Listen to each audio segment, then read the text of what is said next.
আসসালামু আলাইকুম আমার প্রিয় শিক্ষার্থীবৃন্দ, মনে হয় তোমরা সবাই ভালো আছো। আজকে আমাদের যে শ্রেণী কার্যক্রমের ক্লাস হওয়ার কথা, সেখানে যেটা পড়ানোর কথা সেটা হচ্ছে পোয়েসি ফ্যামিলি। পোয়েসি ফ্যামিলি যেটা, সেটা হচ্ছে তোমার ঘাস পরিবার। গত ক্লাসে আমি তোমাদেরকে মালভেসি গোত্র পড়িয়েছিলাম। তো আমাদের ইন্টারমিডিয়েট লেভেলে যেটা আছে এই চ্যাপ্টারে আর কি, সেটা হলো পোয়েসি ফ্যামিলি আর মালভেসি ফ্যামিলি। যা হোক, গত ক্লাসে আমরা মালভেসি গোত্র পড়িয়েছি, সেটা তুমি বুঝেছো। সেটা যে চিত্র, সেটা মনে হয় বাসায় আঁকিয়েছো। ওটা যে সংকেত, সেটাও তুমি আঁকিয়েছো। এখন আমাদের যেটা করতে হবে সেটা হচ্ছে পোয়েসি ফ্যামিলিটা একটু বুঝে নিতে হবে। তো পোয়েসি ফ্যামিলি এখানে যেটা হয় সেটা হলো যে ধান গোত্রটা আমরা সাধারণত এই ইন্টারমিডিয়েট লেভেলে দেখে থাকি, ছবি দেখায়, সেই জন্য আমি ওই ছবিটাই ব্যবহার করব। তোমরা একটু দেখো, এটা হচ্ছে ধান গাছের একটা চিত্র। ধান গাছের একটা চিত্র, ঠিক আছে? আচ্ছা, এই যে পোয়েসি ফ্যামিলি, এটাকে আগে আমরা বলতাম গ্রামিনী, বা এটা ঘাস গোত্র, গ্রাস ফ্যামিলি, ঠিক আছে? তো এই গ্রাস ফ্যামিলির বা পোয়েসি যে ফ্যামিলি, সেখানে তোমার জানো যে প্রায় 500টার মতো গণ এবং 8,000টার মতো প্রজাতি এই নিয়ে এই গোত্রটা গঠিত। হ্যাঁ, তো যেটা হয় যে এই ঘাস পরিবারের মধ্যে তোমার যেটা হয় যে কি কি উদ্ভিদগুলো থাকে, সেগুলো তোমরা হয়তো বুঝতে পারছো। তারপর আমি একটু বলে দিই, যেমন গম গাছ চিনো, আখ চিনো, তারপরে ভুট্টা, জব, নলখাগড়া, দূর্বা ঘাস, হ্যাঁ, তারপরে ধান, বাঁশ, এই ধরনের উদ্ভিদগুলো আসলে এই পরিবারের মধ্যে অন্তর্ভুক্ত। এখন যে ঘাস পরিবারটা আমরা দেখছি, বা এই গাছটা আমি সামনে রাখি, হ্যাঁ, তাহলে বুঝতে পারবে যে এদের স্বরূপগুলো কিরকম হতে পারে। এরা কিন্তু বহু বর্ষজীবী বিরুৎ জাতীয় কিছু উদ্ভিদ, কিন্তু এদের খুব কম সংখ্যক বৃক্ষ জাতীয় হয়, যেমন বাঁশ গাছ দেখনি এমন কেউ নাই। এটা হলো বাঁশ গাছ, যেটা হলো বৃক্ষ জাতীয়। তো এই পোয়েসি ফ্যামিলির যে ওদের যে হ্যাবিটটা কেমন সেটা জানলাম। আর মূলটা কি? গুচ্ছ মূল। এদের মূলটা তোমার কেমন হয়? একদম গুচ্ছ থাকে, গুচ্ছ মূল। হ্যাঁ, গুচ্ছ মূলটা এর আগে আমি দেখিয়েছি। গুচ্ছ মূলটা আমার মনে হয় ছবিটা আর দেখানোর খুব একটা দরকার নাই, তারপরও আমি একটু আঁকিয়ে দেখাই। হ্যাঁ, আমি একটু মার্কারটা নিয়ে নিই। হ্যাঁ, কিরকম হতে পারে গুচ্ছমূলটা? এরকম হতে পারে, ঠিক আছে?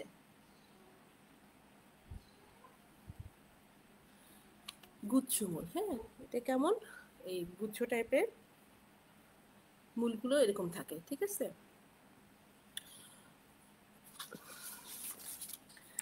এরপর আমরা যেটা দেখব সেটা হচ্ছে যে এদের কাণ্ডটা কেমন হতে পারে। কাণ্ডটা নলাকার হয়। আসলে কি নলাকার হয়? দেখো তো চিত্রটা দেখো, এতে কাণ্ডটা নলাকার, তাই না? অধিকাংশ গণের মধ্যপর্ব কেমন থাকে? ফাঁপা থাকে। কখনো তুমি যদি ঘাস পাও বা এই জাতীয় কোনো কিছু দেখো, তাহলে তুমি এটা কেটে ভিতরে দেখো তো ফাঁপা থাকে কিনা। এটা কিন্তু ফাঁপা থাকে। হ্যাঁ, আর কি থাকে তোমার, যারা আখ খাও বা ইক্ষু ভুট্টা যখন যদি পাও গাছটা, তাহলে দেখবা এদের গন্ধের যে কাণ্ড তেমন ফাঁপা দেখবা না, বাকি সবগুলোর মধ্যে ভিতরে ফাঁপা থাকে। আর পাতাটা কেমন হতে পারে? পাতাটা হলো সরল হবে, সরল। দেখো পাতাটা খেয়াল করো, সরল, এক অন্তর, এই যে এক অন্তর। তারপর এতে লিগুল বিশিষ্ট হয়।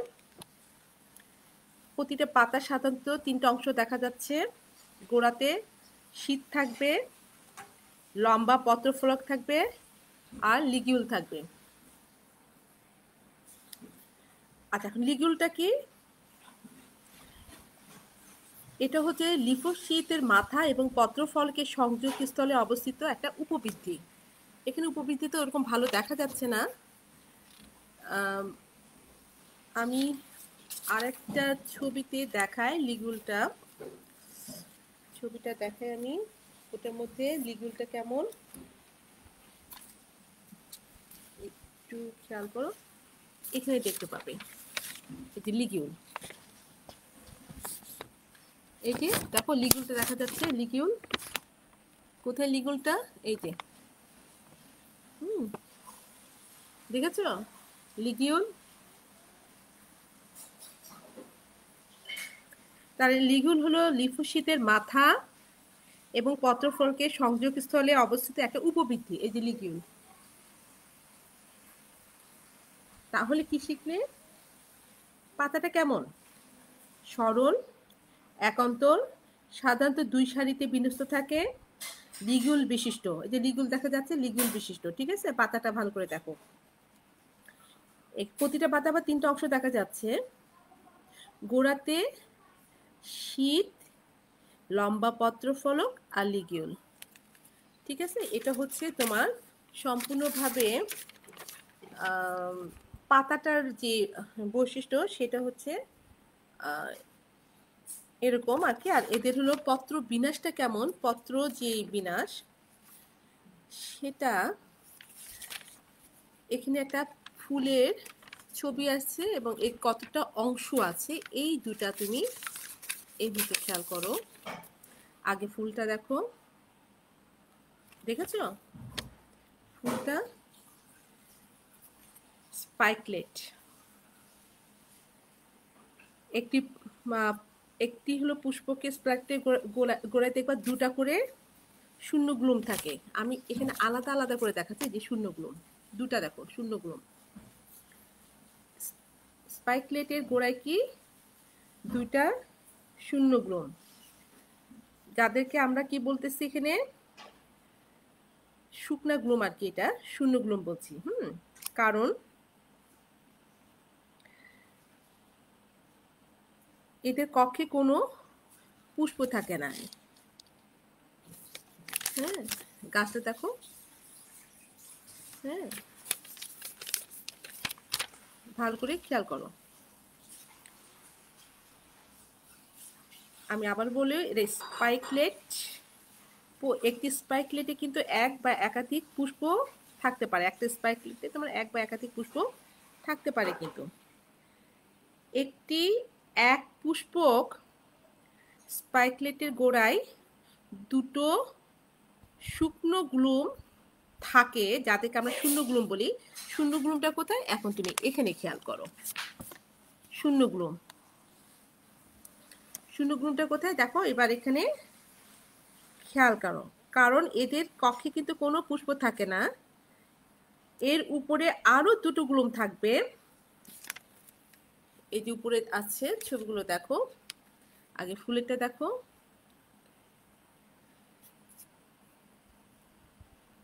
এর উপরে আরো দুটো গ্লুম থাকবে, যার একটিকে বলা হয় লেমা। আমি হাত দিয়ে দেখাচ্ছি, দেখো তো লেমাটা দেখা যাচ্ছে? লেমা।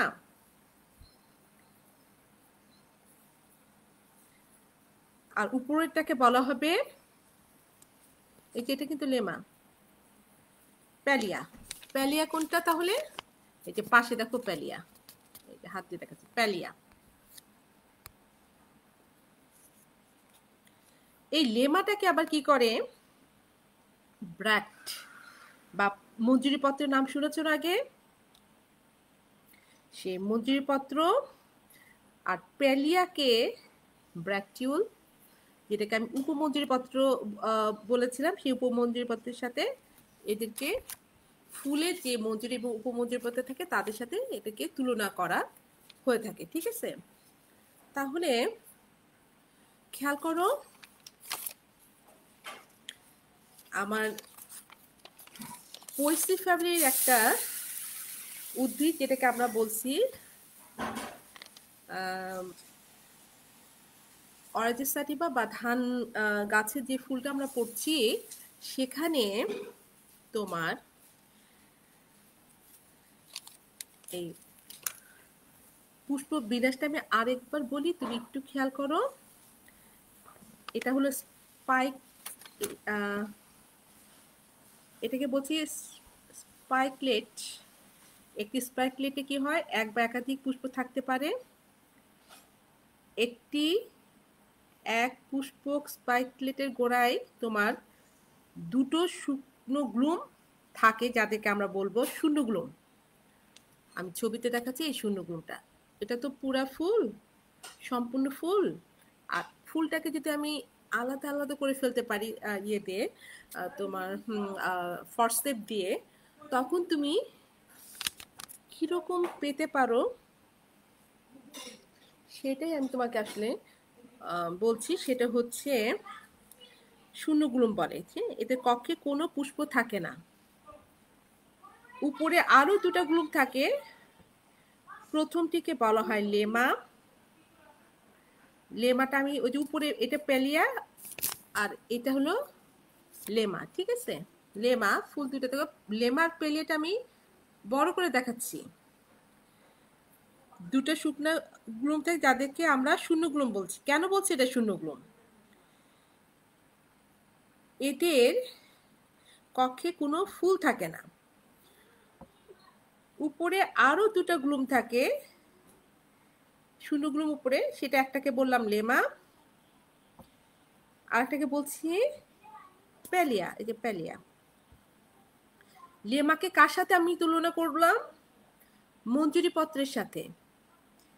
আর প্যালিয়াকে উপমঞ্জুরির সাথে আমি তুলনা করলাম। আসলে অন্যান্য ফুলে যেটাকে আমরা মঞ্জুরিপত্র উপমঞ্জুরিপত্র বলে থাকি, এই তোমার এটা আমার পোয়েসি ফ্যামিলি বা গ্রামনি ফ্যামিলি, যে এদেরকে আমরা লেমা বা প্যালিয়া বলছি, যাদেরকে আসলে মঞ্জুরি উপমঞ্জুরি পথের সাথে তুলনা করা হয়।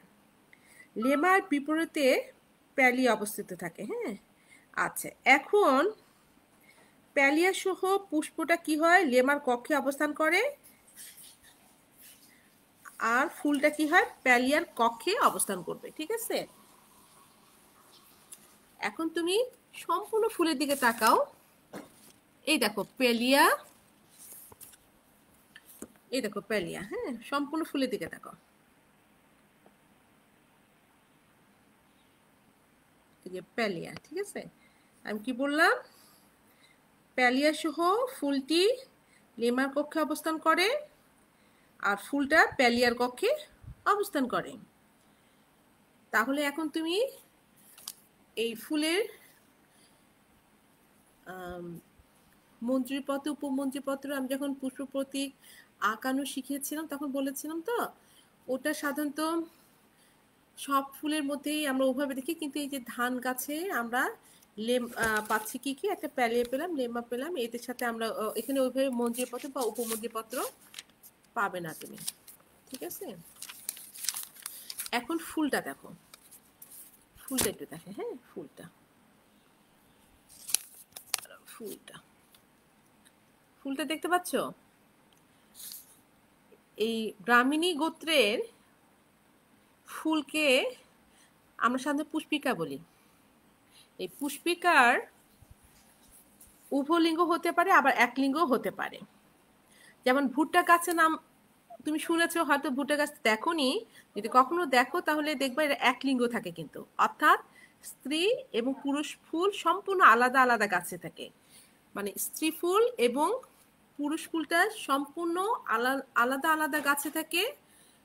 এদের এই জন্য এদেরকে ভিন্নবাসী বলি। ঠিক আছে, এদেরকে কি বলি? ভিন্নবাসী। ঠিক আছে, আমি ফুলটা আবারও দেখাই, দেখতে থাকো। পুষ্পিকা তাহলে কি হয়? উভলিঙ্গ হতে পারে, আবার একলিঙ্গ হতে পারে, তাই না? আচ্ছা, ভুট্টা উদ্ভিদে একলিঙ্গ দেখছি, আবার অন্যান্য গাছে কিন্তু দেখা যায় যে হলো তোমার সহবাসী, অর্থাৎ একই গাছে স্ত্রী পুরুষ দুটা ফুলও থাকতে পারে। এখানে তুমি গর্ভাশয় দেখতে পাচ্ছ, এখানে স্ত্রী কেশর দেখতে পাচ্ছ, পুংকেশর দেখতে পাচ্ছ। আমি তাহলে এতক্ষণ দেখলাম, তো এবার ছবিটা তুমি খেয়াল করো। পুংকেশর দেখা যাচ্ছে, স্ত্রী কেশর দেখা যাচ্ছে, গর্ভাশয় দেখা যাচ্ছে, প্যালিয়া দেখা যাচ্ছে, গ্লুম দেখা যাচ্ছে। তাহলে ইয়ে কোথায় গেল? আমাদের পাপড়ি, আমাদের ফুলের যেটাকে বলি যে দলটা কোথায়? এই ফুলে তো কোনো দল দেখছি না, দেখা যাচ্ছে? তাহলে শোনো, এই পুষ্পিকাতে তোমার হলো এরকম দল আমরা ওভাবে দেখতে পাই না। ফুলে কিন্তু পুষ্পপুট নেই। তাহলে পুষ্পপুটের কথা মনে আছে? পুষ্পপুটের কথা আমি বলেছিলাম না, যে হলো যেটাকে দল বা বৃতি দুটোই তোমার হলো একই রকম লাগে। হ্যাঁ, যেটাকে আমি বলেছিলাম কি টেপাল বলেছিলাম, এক একটা অংশ। হ্যাঁ, তাহলে এই পুষ্পিকাতে পুষ্পপুটও নেই। কোনো কোনো উদ্ভিদে এই পুষ্পিকাতে মনে করো ক্ষুদ্রাকার তোমার দুটো পুষ্পপুট, যেটাকে আমরা লোডিকিউল বলে থাকি। এই লোডিকিউল, তার লোডিকিউলটা একটু দেখে নিই। লোডিকিউলটা কোনটা? এই দেখো,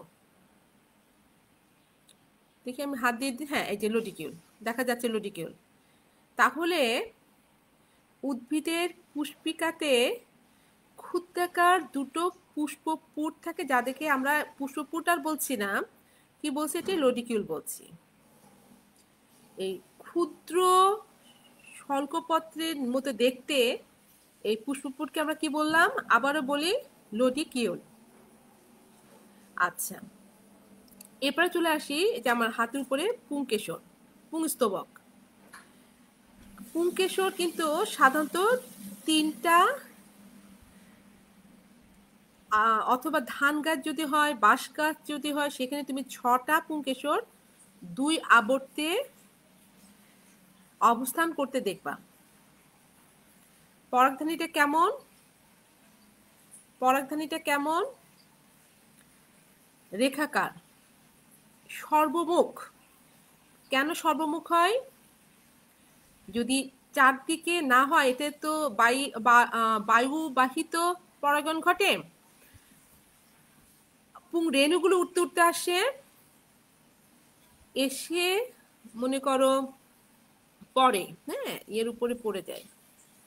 তো যা হোক, চারদিকে সর্বমুখ না হলে তো তোমার এমনিতেই তো অনেকগুলো পরাগ রেণু উৎপন্ন হয়। ওই একই কারণে ধরো বাতাসে কিছু উড়ে যায়, সবসময় ইয়ে হয় না, এদিক ওদিক উড়ে যায়। তো সর্বমুখ না হলে এসে তো পড়তে হবে, না হলে তো তোমার পরাগায়ন হবে না। এই জন্য কিন্তু এটা দেখতে পাচ্ছ। হ্যাঁ, এই জন্য এটা কি হয়? তোমার সর্বমুখ হয়, লম্বা লম্বি বিদর্ণ। এটা দেখো, মাঝখানে পরাগধানীর মাঝখানে পুংদণ্ড দেখতে পাচ্ছ, মাঝখানে একটা দাগ দেখতে পাচ্ছ না? এটা আছে, পুংকেশর কথা বলতেছি আমি। হ্যাঁ, পুংকেশর। হ্যাঁ, তাহলে আমি আরেকবার বলি, পুংকেশর সাধারণত তিনটা থাকে, তবে ধান গাছে, বাঁশ গাছে আমরা 6টা করে পুংকেশর দেখে থাকি। এরা আবার দুটো আবর্তে থাকে। এখন দুটো আবর্ত কিন্তু আমি এর আগে একবার বুঝিয়েছিলাম। আজকে ওভাবে না বুঝিয়ে আমি বরং ছবিতে একটু দেখাই দিই। এই যে এখানে ছবিটা দেখো, ভিতরে 3টা, বাইরে দিকে 3টা, দুটা আবর্ত। এই যে ভিতরের 3টা, বাইরের দিকে 3টা, তাহলে 3 3 6টা। 6টা কিন্তু দেখো দুটো আবর্তে সজ্জিত, ঠিক আছে? তো আবার এখানে চলে আসি আমি এই পুংকেশরের কাছে। আমি এখানে দেখলাম 6টা পুংকেশর, দুটো আবর্তে থাকে। সেটা আবর্তটা আমি আবার তোমাকে পুষ্প প্রতীকের যে হল ডায়াগ্রাম আছে সেখানে দেখালাম। এখন চলে আসি স্ত্রীস্তবক। কোনটা স্ত্রীস্তবক? এটা না, স্ত্রীস্তবক। গর্ভপত্র কয়টা? একটা।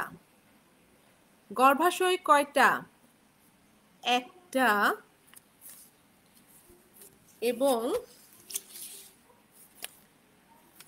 গর্ভাশয়টা একটু ছবিটা দেখতে পারো এখানে ডায়াগ্রামে দেখো, যে গর্ভাশয়টা, হ্যাঁ গর্ভাশয় দেখা যাচ্ছে।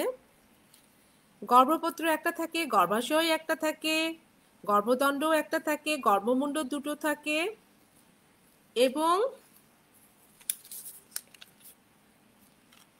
দেখো তো ওখানে গর্ভমুণ্ড দেখা যাচ্ছে, গর্ভাশয় দেখা যাচ্ছে। এই দেখো গর্ভাশয়, উপরে দেখো গর্ভমুণ্ড। তাহলে গর্ভপত্র কয়টা এখানে আসলে? একটা থাকে। গর্ভাশয় কয়টা থাকে? একটা থাকে। গর্ভদণ্ড কয়টা থাকে? একটা থাকে। গর্ভমুণ্ড কয়টা থাকে? দুইটা থাকে। পালকের ন্যায় থাকে, কিন্তু দেখো পালকের ন্যায় কিনা। পালকের ন্যায়, পালক দেখা যাচ্ছে পালকের মতো? যদি না হয় তাহলে সে কিভাবে পরাগরেণুগুলো ওখানে এসে পড়বে, তাই না? বাতাসে তো উড়ে উড়ে যায় ইয়ে রেণুগুলা। পরাগায়ন হলো বায়ুতে পরাগায়ন হয়ে থাকে সাধারণত। তো এদের হলো গর্ভাশয়টা এক প্রকোষ্ঠ বিশিষ্ট হয়, এবং প্রকোষ্ঠে ডিম্বক একটা থাকে, ডিম্বকী থাকে, মূলজ থাকে এবং খাড়া থাকে। তো দেখি আমি আসলে যখন বোঝাতে যাই তখন চিত্রটা দেখাতে চাই। কেন? চিত্র দেখালে সহজে কিন্তু ওটা চোখের মধ্যে ভাসতে থাকে। আর কি হয়, সহজে এটা যখন আমরা পরীক্ষা খাতাতে লিখতে যাই তখন ওটা মনে পড়ে। এই জন্য ছবিটা, তবে সাধারণত হ্যাঁ ছবিটা আমি আর পরে দেখাচ্ছি তোমাদেরকে। ছবিটা একটু দাঁড়াও, এটা আমি একটা আলাদা ক্লাস নিয়েছিলাম। সেদিন হলো চিত্র সহ তোমাদেরকে দেখিয়েছিলাম। হ্যাঁ, তো যা হোক,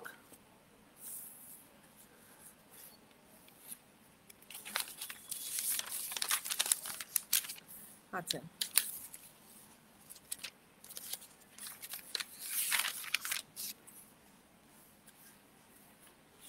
অর্থাৎ হলো এটা বেসেল না, বেসেল না। এর আগে কিন্তু ওই খাতা তোমরা দেখো, আমি এর আগে কিন্তু একবার চিত্রটা দেখিয়েছিলাম খুব ভালো করে। আমি আজকে একটু না হয় ইয়ে করে আঁকি দেখায় বা, আচ্ছা ওইভাবে দেখানোর দরকার নেই, আমি বেসেলটা একটু দেখিয়ে দিই তোমাকে। বেসেলটা কিরকম হয়ে থাকে।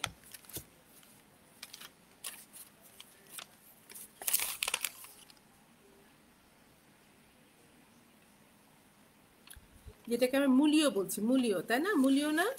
তো মূলীয় হলে কিরকম হতে পারে একটু দেখো, ছবিটা একটু দেখো। যে মূলীয়, মূলীয় ডিম্বকটা দেখো কেমন অমরা নিচে, দেখেছ? মূলীয়, এই যে উপরে গর্ভমুণ্ড।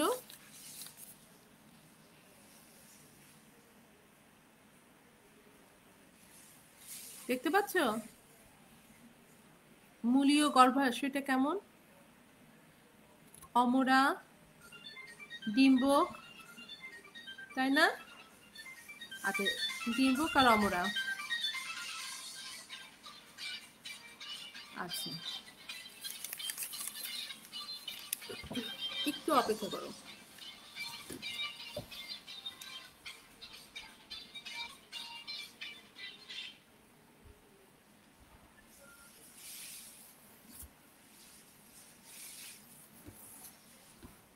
আচ্ছা, যা হোক, এটা হচ্ছে মূলীয় ছিল, তাই না?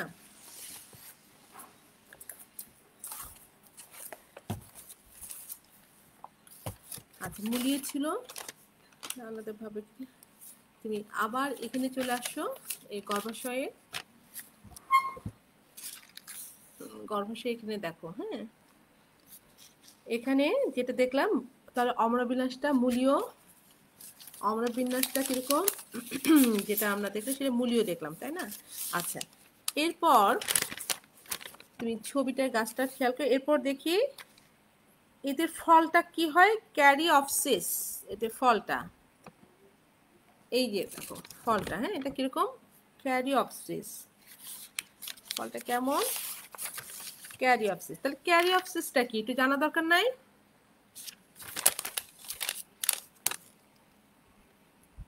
দেখছো, ফল এক প্রকোষ্ঠ বিশিষ্ট হবে, একটা মাত্র বীজপত্র থাকবে, ফলত্বক ও বীজত্বক পরস্পরের সাথে সংযুক্ত থাকবে, তাদেরকে সে ধরনের ফলকে আমরা বলি ক্যারিঅপসিস। আবার দেখো ক্যারিঅপসিস, হ্যাঁ, ফল থাকে এক প্রকোষ্ঠ বিশিষ্ট, একটা মাত্র বীজপত্র থাকবে, ফলত্বক ও বীজত্বক পরস্পরের সাথে সংলগ্ন থাকবে। তুমি বাসায় তো ধান আছে, ধান থাকে সাধারণত, যারা পাখি পালন করো তাদের বাসায় ধান যদি থাকে তারা ধানটা খুলে দেখবে। আবার অনেক সময় চালের মধ্যেও ধান চলে আসে, যদি এরকম পাও উপরের অংশটা খুলে দেখবা, এদের মধ্যে ফলত্বক বীজত্বককে পরস্পর থেকে তুমি মানে এরা সংলগ্ন হয়ে আছে, হ্যাঁ। তো একটু যদি ধান পাও তাহলে ওটা দেখো, হ্যাঁ। তা এখন আবারও বলি, ফলটা তুমি খেয়াল করো, এদের ফলটা কেমন, এদের ফলটা কেমন বলেছিলাম আমি, ফলটা হচ্ছে ক্যারিঅপসিস। আচ্ছা, বীজটা কেমন, শস্যল।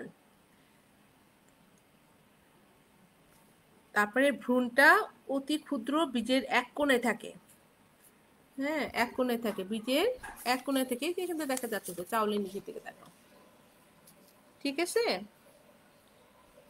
আর অমরবিন্যাস মূলীয়, সে তো বললামই, অমরবিন্যাসটা কিরকম, মূলীয়। অমরবিন্যাসটা এটা কিন্তু আমি একদিন আলাদা করে ক্লাস নিয়েছিলাম, সেদিন তোমরা দেখেছো, তারপর আবার দেখতে পারো যে মূলীয়। অমরবিন্যাসটা কেমন, মূলীয়। আর এদের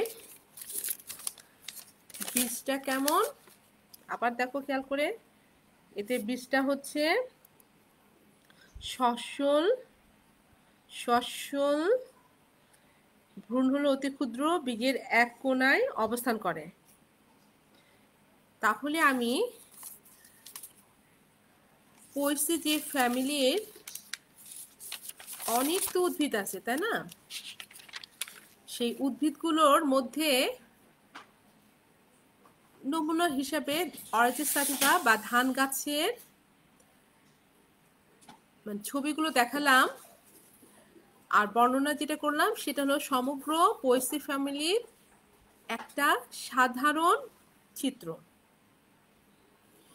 আমি তোমাকে বলেছিলাম যে 500টা গণ রয়েছে এবং প্রায় হলো 8000 প্রজাতি আছে। এখানে 8000 প্রজাতির কিন্তু কি হয়, তোমার এই ঘাস গোত্রটা গঠিত 8000 মানে অনেক, তাই না? তো আমরা তো সব ধরে 8000 প্রজাতির গাছকে ধরে ধরে পড়াতে পারবো, সেটা সম্ভব না। আমাদের নমুনা একটা গাছ থাকে, ওটাকে, যে গাছটা আসলে সকল স্টুডেন্টরা মোটামুটি দেখতে পায়, চেনে, তার উপর ভিত্তি করে আমরা এই মানে মোটামুটি কিছুটা তো ব্যতিক্রম থাকেই। আমি যেমন তোমাদেরকে ব্যতিক্রমের কথা বলেছিলাম, তাই না? যে বললাম না যে তোমার ভুট্টা বা ইক্ষু গাছে তুমি মধ্য পর্বটা অত ফাঁকা পাবে না। হুম, অন্যান্য জায়গায় সব জায়গায় দেখবো ফাঁপা। তো এরকম কিছু ব্যতিক্রম তো থাকবে। 8,000 প্রজাতির গাছ, তাদের তো সব একরকম হবে না। আর বাকি মোটামুটি যেভাবে বললাম এরকমই থাকে। আমরা যেটা পড়লাম সেটা হলো এই গ্রামিনী ফ্যামিলির সাধারণ যে বৈশিষ্ট্যগুলো, এগুলো দেখলাম। কিন্তু আমাকে এখন জানতে হবে এই পোয়েসি গোত্রের অর্জে সাটিভা, না পোয়েসি গোত্রের সাধারণ বৈশিষ্ট্যগুলো কি কি। ছবিগুলো আমি সামনে এখানে একটু ছবিটা রাখি, আর সাধারণ বৈশিষ্ট্যগুলো একটু শুনি। কাণ্ডটা কি বলেছিলাম আমি? সাধারণত কেমন হয়? নলাকার হয়, নলাকার। মধ্য পর্বটা কি হয়? ফাঁপা হয়, নলাকার ফাঁপা, তাই না? ওভাবে তো এখন তো এই আমার কাছে তো ধান গাছ নেই, থাকলে এটা মনে করো এই কাণ্ডটার এখানে একটু ব্লেড দিয়ে কাটলেই দেখাতে পারতাম। এই মুহূর্তে আমার কোনো কাছে কোনো ধান গাছ নাই। মোটামুটি তোমরা কাণ্ডটা দেখো এবং বুঝে নাও। এতে কাণ্ড সাধারণত নলাকার হয়, মধ্যপর্ব ফাঁপা হয়। পত্রমূলটা কাণ্ড বেষ্টক থাকে এবং পাতা লিগিউল বিশিষ্ট হয়। পাতাটা লিগিউল বিশিষ্ট হয়, যে পাতা, হ্যাঁ পাতাটা দেখো লিগিউল বিশিষ্ট। এই যে এখানে ছোট্ট করে লিগিউল তো দেওয়া আছে, দেখো লিগিউল, পাতার মধ্যে দেখো লিগিউল। কাণ্ড বেষ্টন করে আছে কিনা দেখো, যে ছবিটাই তো দেখলে বুঝতে পারবে। কাণ্ড বেষ্টন করে আছে, লিগিউল আছে, পাতা আছে। এই ছবিটা খুব ভালো করে দেখো। পত্রমূল কাণ্ড বেষ্টক এবং পাতাটা লিগিউল বিশিষ্ট। আবার বলি, পত্রমূল কাণ্ড বেষ্টক এবং পাতা লিগিউল বিশিষ্ট। পুষ্প বিন্যাসটা কেমন? স্পাইকলেট। পুষ্প বিন্যাসটা কেমন? স্পাইকলেট। পরাগধানী কেমন? সর্বমুখ। পরাগধানী কেমন? সর্বমুখ। এখানে দেখো, হ্যাঁ দেখো, এখানে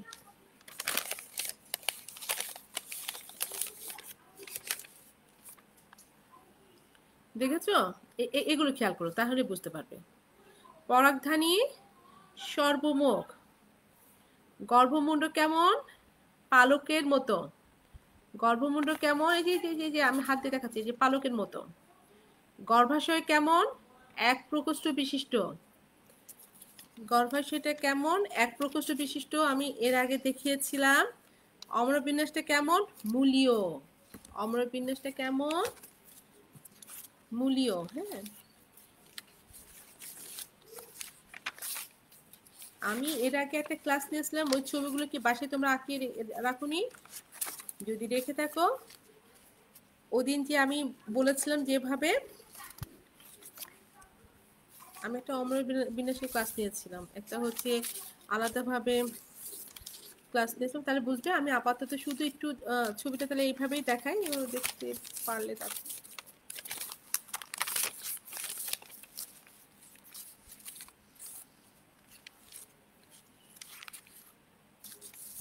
এটা হলো মূলীয় অম্রবিন্যাস।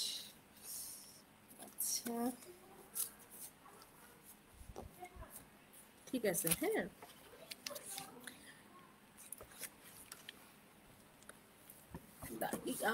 আমার এটা তো ইয়ে হয়ে গেছে, একটু খেয়াল করি। হাসান, একটু এটা আমার ভিডিওটা সরে গেছে।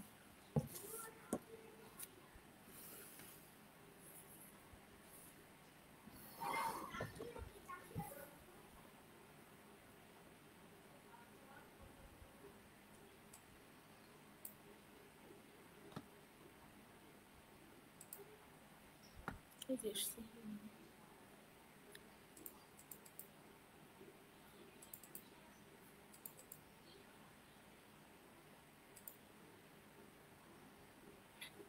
ঠিক আছে, একটু সমস্যা হয়েছিল।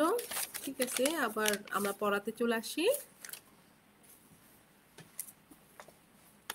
পড়াতে আমরা চলে আসি। হ্যাঁ, তাহলে আজকে কিন্তু আমরা পরিস্থিতি ফ্যামিলি সেটা জানলাম, তাদের সাধারণ বৈশিষ্ট্যগুলোও জানলাম। এই ফ্যামিলি যে ৮,০০০ প্রজাতির গাছ আছে তাদের সাধারণ বৈশিষ্ট্যগুলো মানে জানা হলো, তাই না? এখন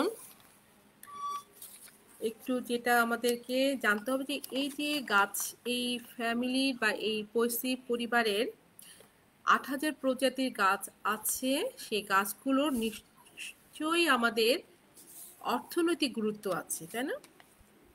অর্থনৈতিক গুরুত্ব আছে না? যেমন ধরো ধান গাছ কি কাজে লাগে, এটা আর আমার বলার দরকার নেই, তুমি নিজেও জানো। যেমন হচ্ছে ধান গাছ কি কাজে লাগে, যেমন এটা হচ্ছে প্রধান খাদ্য, ভাত, তাই না? ভাত হলো প্রধান খাদ্য। যে ধান গাছের ধানটা দেখো, যে ধানটা, আমি গাছটার ছবিটা রাখি, হ্যাঁ, প্রধান খাদ্য হিসাবে এটা তোমার পৃথিবীর প্রায় ৬০% লোকের এটা প্রধান খাদ্য। অর্থাৎ ভাত থেকে কি করি আমরা, চাল, ভাত মানে খাদ্যটা, ভাত আসে কোথা থেকে, চাল থেকে না? সেই চালটা কোথা থেকে আসে, ধান থেকে। শুধু কি আমরা ভাত খাই, চিড়া খাই না, মুড়ি খাই না, এগুলো সব কোথা থেকে আসে, সবই ধান থেকে পাওয়া যায়। ধানের যে খড় থাকে, যদি গ্রামে তোমরা, এই কোরবানি আসছে তো, যাবে, হ্যাঁ, তখন যদি যাও, ও এখন তো আবার বাসা থেকে বের হওয়া যাবে না, তাই না? হ্যাঁ, এখন আমি বলছিলাম যে যখন আমরা স্বাভাবিক ছিলাম, জীবনযাত্রা স্বাভাবিক ছিল, তখন আমরা কোরবানি করতে বেশিরভাগ মানুষই গ্রামে যেতাম, তাই না? গ্রামে গেলে আমরা তখন ধান দেখতাম মাঠ ভরা, হ্যাঁ, অনেক সময় বিশেষ করে আমার তো নওগাঁতে আমার মানে শ্বশুর বাড়ি, সেখানে অনেক মানে ওখান থেকে বেশিরভাগ চাল আসলে বাংলাদেশের বিভিন্ন জায়গায় যায়। অনেক ধান দেখতাম, ধানের তুলে দেখতাম যে ইয়ে করে, এক পাশে খড় আলাদা হচ্ছে, ধানগুলো আলাদা হচ্ছে একটা আধুনিক যন্ত্রতে, হ্যাঁ। তো এগুলো দেখার সৌভাগ্য আমার হয়েছে, আমি ভাবলাম যে তোমরা হয়তো দেখেছো। আচ্ছা, যাই হোক, এই ধানের যে খড় থাকে সেটা সেটা কিন্তু গোখাদ্য, উচ্চমানের গোখাদ্য, ঠিক আছে, গোখাদ্য। ধানের কুড়া থেকে কি হয়, ভোজ্য তেল, হাঁস মুরগির খাদ্য তৈরি। উপজাতীয় যে অঞ্চল আছে সেখানে চাল থেকে কিন্তু দেশীয় একটা মদও তৈরি হয়। একমাত্র এই ধান থেকে দেখো ভাত হচ্ছে, চাল হচ্ছে, চিড়া হচ্ছে। যে আমাদের ইয়েরা আছে, পাহাড়ি অঞ্চলে যারা থাকেন, ওরা চাল থেকে এক ধরনের মদও তৈরি করে থাকে। এটা গেল ধান। এছাড়া মনে করো, আচ্ছা এটা দেখানোর দরকার নেই, তোমার গম থাকে, গম থেকে তোমরা জানো এটা খাদ্যশস্য হিসেবে ব্যবহার করা হয়ে থাকে। গম থেকে কি পাওয়া যায়, আটা, ময়দা, সুজি।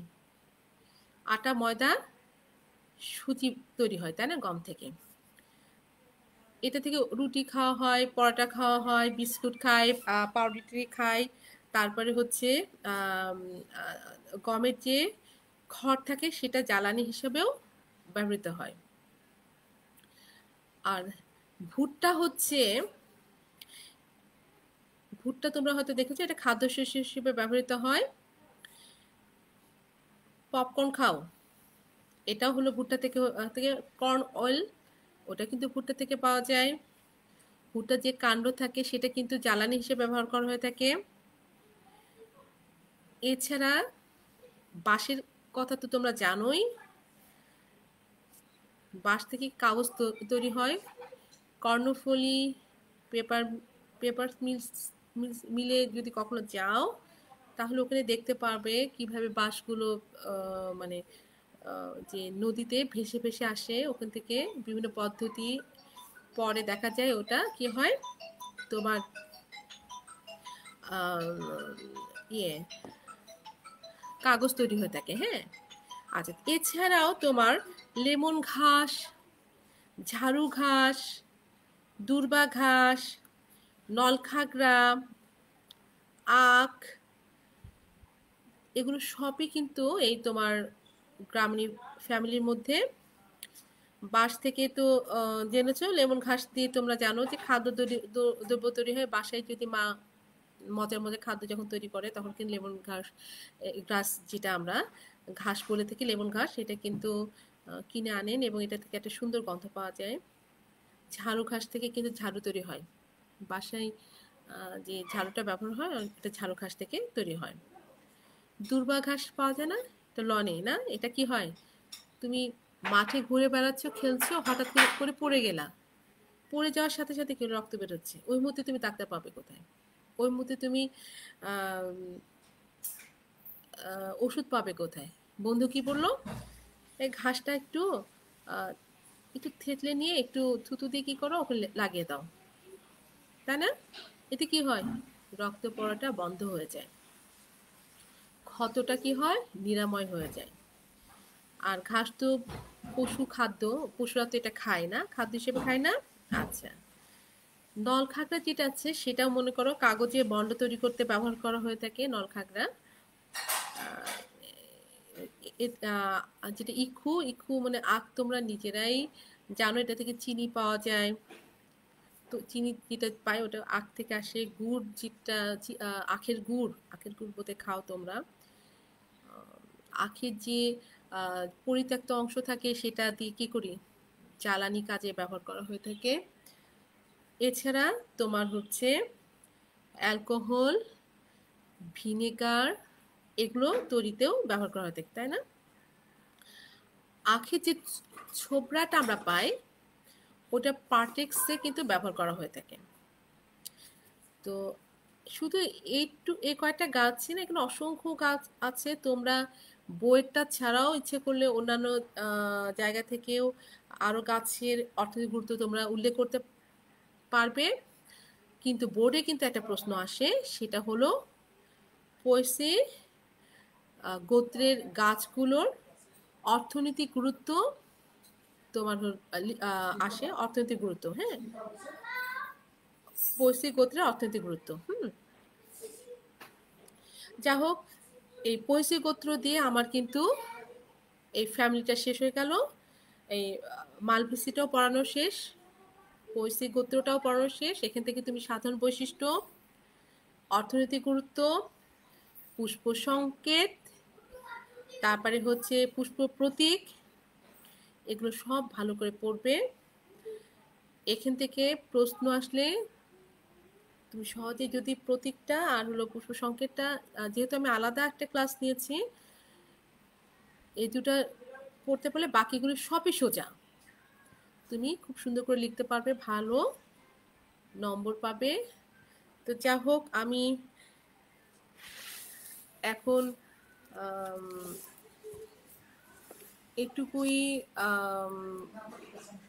এটুকুই হচ্ছে দিয়ে ক্লাস শেষ করতে চাচ্ছি। হ্যাঁ, তো বাসায় একটু পড়াশোনা করো। তারপরে এগুলো ছবিগুলো আঁকিয়ে বারবার আঁকাবে, বারবার না আঁকালে কিন্তু ছবিগুলো মুখস্থ হবে না। হ্যাঁ, আর বোঝানোর কাজটা শুধুমাত্র আমার কাজটা হচ্ছে বোঝানো, তাই না?